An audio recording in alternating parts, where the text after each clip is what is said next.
My next guest is Elizabeth Watson, who I am so happy to be talking to today. Love the topic, and she's an amazing guest. Elizabeth is a certified mindset and manifestation coach, as well as an intuitive empathic reader. She uses a unique blend of science-based mindset techniques and intuitive spirit-led structure to bridge the gap between the life you have and the one you dream about. Her passion lies in working with busy moms and soulpreneurs just like herself, and she considers it an honor to answer her calling in guiding them towards fulfillment. Welcome, Elizabeth. Thank you, Jenny. I'm so excited to be here. I love what you're doing, and I'm ecstatic to dive into this today. So happy you're here. And like I said, this is literally one of my favorite topics. So it's amazing.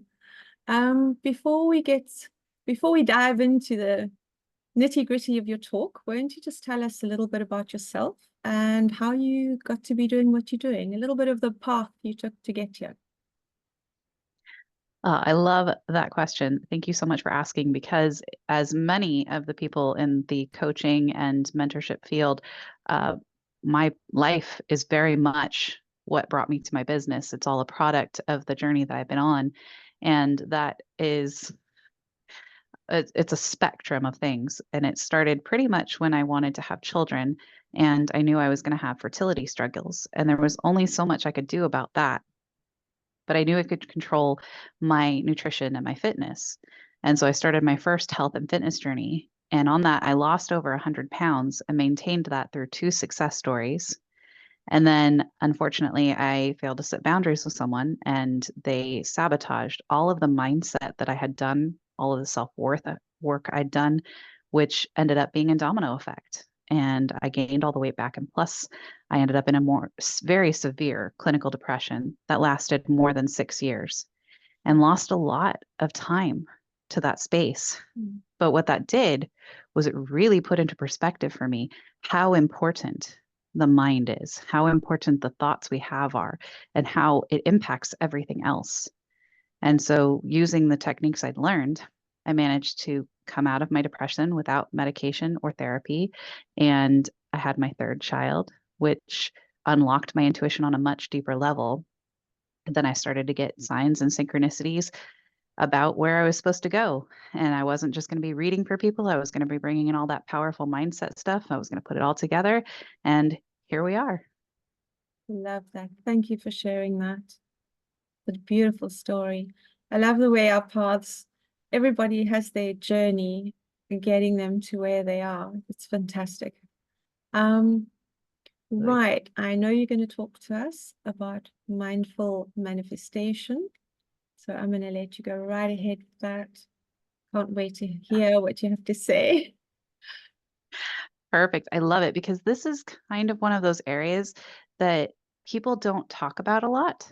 We talk about the limiting beliefs, and we talk about the visualizations, and we talk about all of the law of attraction stuff, but we don't always talk about the here and the now, the very mindful part of manifestation, which is a disservice because it's a huge component of successful manifestation.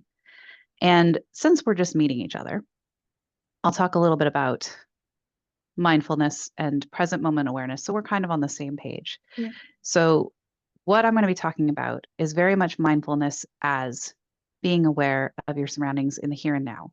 It's mindfulness, it's present moment awareness. There's a lot of different ways we talk about it, but it's being very focused on this moment in time, which can be very difficult for a lot of us because Jenny and I were just talking about how we have all these to-do lists, and we have all of these things we're doing and all these hats we wear, and we're running from one thing to the next. I mean, we literally just breathed into this presentation because we were both trying to reconnect with where we are right now. True And story.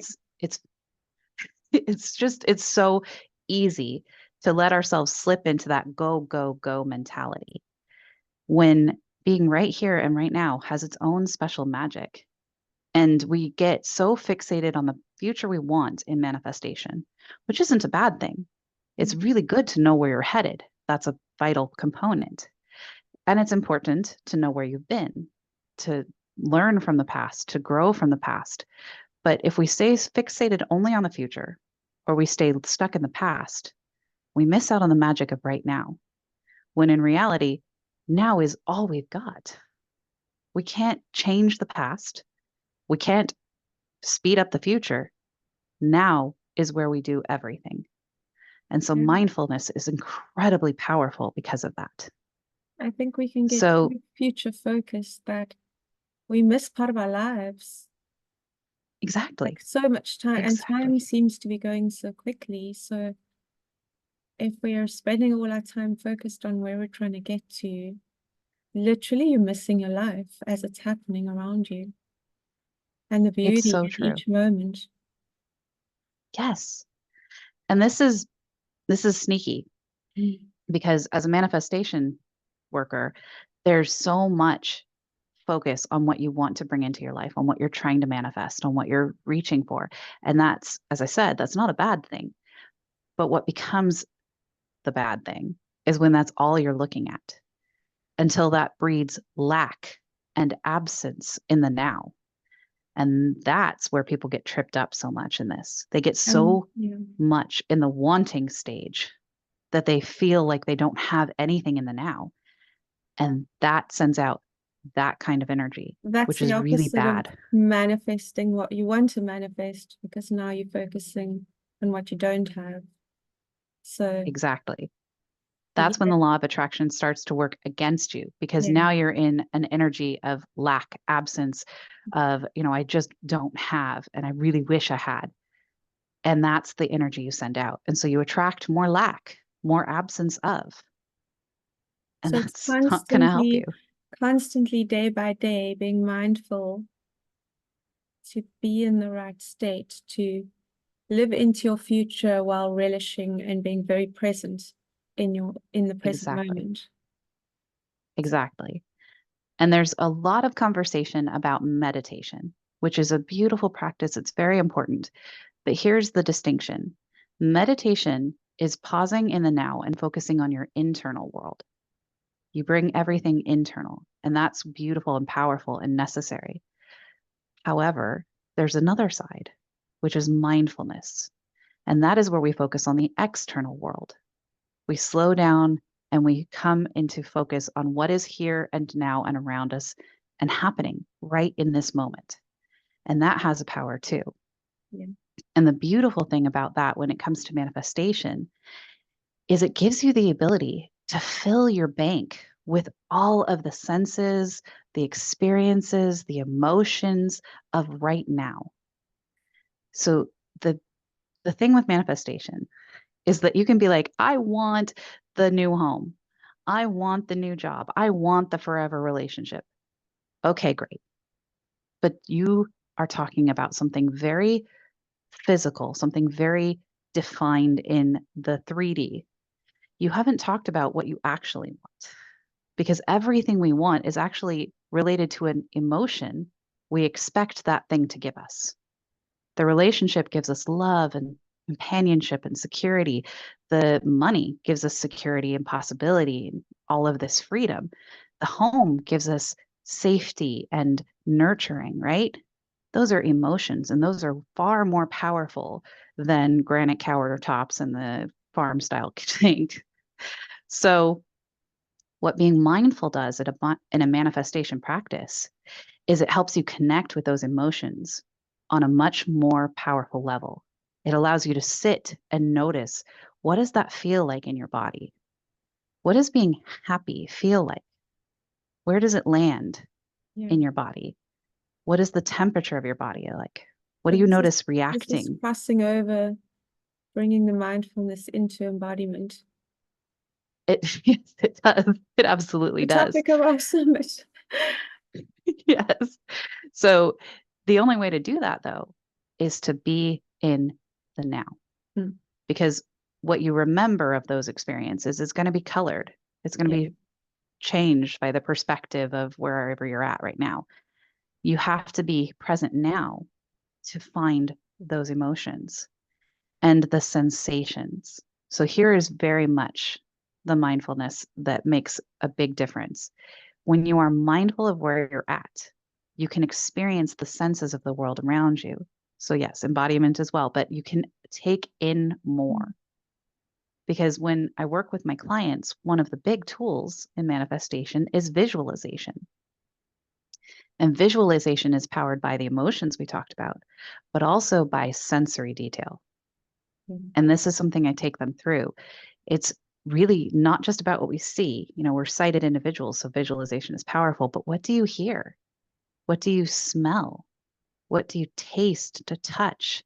All of these things add depth and nuance, and they start to really get your brain to process on a level that accepts what you are visualizing as reality. I was And then it just gets going to to work. say, your brain doesn't know what's real and what's not. And if you engaging all of your senses, you, what's the word I'm looking for? Immersing yourself in that reality and feeling what it feels like in your body.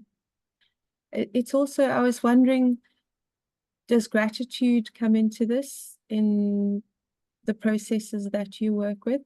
Because if you're appreciating what you have in the now and in the moment, then that tends to lead to more of that thing. Is that what you also Absolutely. find? Absolutely. Gratitude is the most powerful tool against that sense of absence or lack. Mm. Because when we get really focused on what we want, it's easy to slip into that. You know, even I fall into that trap, even though I've been doing this work for years. We're all Gratitude human. is the solution. Yes, exactly. Exactly. Gratitude is the solution to that. And gratitude is beautiful because it is absolutely now, Yeah. right? We feel gratitude and appreciation now. It is one of those emotions. It's funny because I hadn't really thought about this until a mentor talked about it to me. Gratitude is an emotion that overpowers any other. You can feel love and anger or sadness and hate at the same time. You can feel a lot of things multifaceted. Gratitude is one of those emotions that's so powerful, it kind of wipes the slate. It's really hard to feel other things when you're in a state of absolute gratitude. And gratitude is a now feeling. So the more mindful you are of where you're at right now, the more gratitude you have.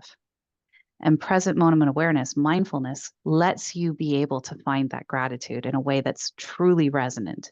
You know, it's not just lip service. Oh, I'm so thankful I'm not stuck in traffic, right? It's feeling it, feeling the gratitude in your body.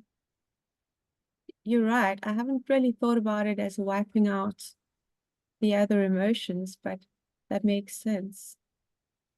It's Yeah. really powerful. And the more you sit with it, the more you'll realize how strong it is, which is why a lot of people talk about gratitude being an even higher frequency and higher energy emotion than love, which has always been kind of that like, this is our highest expression.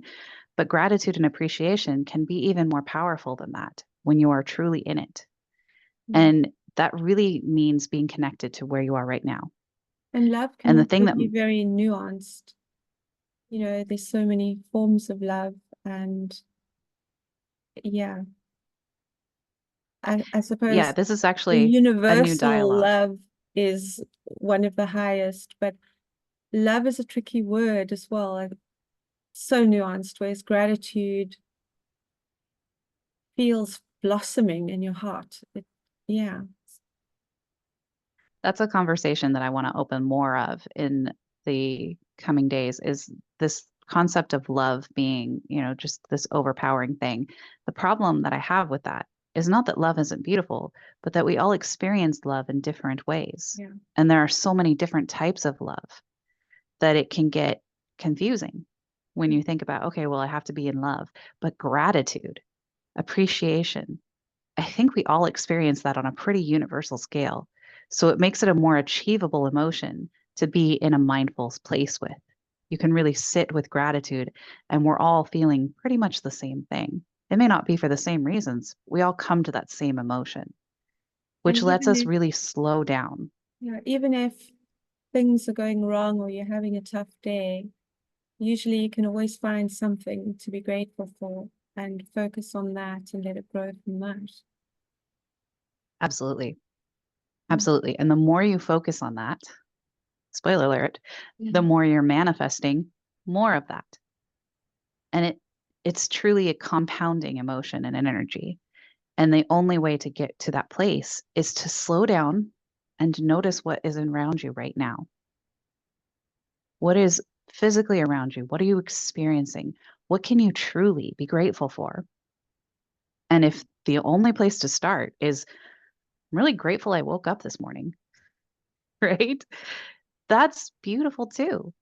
You can start there. And the more you follow that trail of gratitude, the more you find to be grateful for. And this is a really powerful experience I used for myself when I was healing from my depression is find one thing to be grateful for. Then challenge yourself to find 3, then 5. And then make sure it's not all focused externally. Find things that you're grateful for about yourself. And this is a practice that can really incorporate all sorts of elements into both your manifestation and your life. And it's just, there's no other way to do it, right? You can't do it in the past. You can be grateful for things retrospectively. You can be grateful for what you're going to receive in the future, but right now, here and now, is where gratitude truly blossoms. And there's so many benefits of being in present moment. And you'll talk a lot about this with others and in embodiment, but your breath is a huge, powerful part of being in present moment. I was And about to ask if you had like a couple of tips to just really help people to be in the present moment. So breath is an important one. So gratitude, absolutely, breath. yes, yes, Yeah. Is there any other little summarized so that, because we hear all these things, it's nice to have it categorized to remember. So gratitude, breath, noticing, engaging all your senses. These are all very powerful things. Thank you for yes. sharing and reminding us all. Yeah, so there's actually some places that I want to tell you that you can start practicing this present moment awareness, this mindfulness, so Mhm. that you can start to use this for yourself. Because one of the things I promised you is I can give you practical ways to start using mindfulness and manifestation. And we've talked about why, we gather all of these sensations, these emotions, why we start to really bring in those experiences into our toolkit, why we get to that gratitude place, and breath is so powerful to let that happen. I mean, there's a reason why we do breath work and healing. There's a reason why it's a part of meditation. Everything comes back to being able to breathe deeply because it tricks our nervous system. And that's something you'll talk about in embodiment. But it really does. It slows everything down because the brain is an efficiency engine and it will automate as much as it possibly can, right? We've discovered that 80 to 90% of our day is done on autopilot. We don't think about brushing our teeth. We don't think about washing our hair. We don't think about washing the dishes. There's times we don't even think about where we're driving. How many times have you gotten in the car and end up at home and you don't remember the drive, right? That's a hugely complex process that you're doing on autopilot. So we need to reclaim some of that. We need to pause the brain in its desire to automate everything and bring all of that incredible processing power into right here and now, because this is where the magic happens. So that's what I challenge you to do. Practice some of this in the shower. Really be present in the shower. Think about what you're experiencing. Bring in all of the sensations. Be grateful that you have this chance to both cleanse your body and cleanse your mind and cleanse your spirit. It can be a meditative and a mindful practice all at the same time. And it's not going to take any time out of your day because you were going to get clean anyway, right? And I'm sure you could apply that to many things that you do during the day to approach it differently and make it Absolutely. into a mindful practice. Yep. Washing the dishes, folding the laundry, playing with the kids or your pets, right? Cooking and eating your meals. This is a beautiful one because this can be really powerful for your health as well. Like really being present in the preparation of, the cooking of, and the eating of your meals, especially in the US. and probably several other countries, we've got this like eat it fast, fast, fast, fast, right? Just Eat it get while it you're done and doing move other on. things, while you're working, Exactly. or while you're doing this, or Right. and then you're, Right. instead of just mindfully eating. Yeah. And your body doesn't actually get full, right?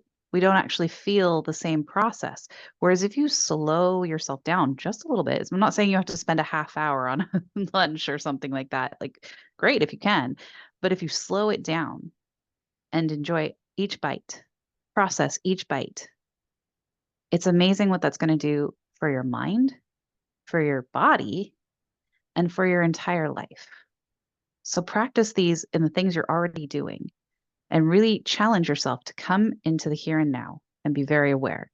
Because the more you do that, the more you're going to be aware of the things that you love, the things that make you happy, the things that light you up. And suddenly the law of attraction is going to kick in automatically. And it's going to bring you more of these things that you're noticing. And you're going to notice them, feel grateful for them, and manifest more of them. So instead of making manifestation a whole process that you have to focus on and almost worry about, which is the opposite of the law of attraction, you're simply living your life in the present moment with that awareness, and the manifestation process will kick in automatically because you're focusing on what brings you joy. Absolutely. That's lovely. Absolutely. Elizabeth, it's been amazing. Thank you so much. And I believe you have a free gift to share with our audience. So I please tell us a do. little about your free gift. Thank you for asking. So, I would love to give you all my free 3-minute manifestation hack. This is a quick little download that's going to walk you through one of the really powerful tools that we use in manifestation and the way I walk my clients through it that makes it even more impactful. So, it can, like it said, it can be done in really quick 3-minute segments, and it can be really powerful to combine with your mindfulness moments, with your present moment. So you get to download that. It'll walk you through. And if you have questions, you can reach out. We'll work through it together. Perfect. Thank you so much. The link to Elizabeth's gift will be right below this video. And yeah, go and get it. Sounds amazing, full of wisdom. Thank you, Elizabeth, so much. And before we go, have you got any final little gem or nugget that you would like to leave with our audience with? Yes, thank you for asking. So I just want to remind you that life is a journey. It is not about a destination that we're getting to. It's not about a manifestation we're trying to make happen. It's about the experience. It's about going through it. And being mindful and bringing embodiment practices in allows you to really, truly experience it on a whole new level. And you are so worthy of that. So I hope you give yourself that gift. And I appreciate your time so much. Thank you so much. It's been an absolute pleasure. Thank you. And enjoy the Thank rest of you. your day.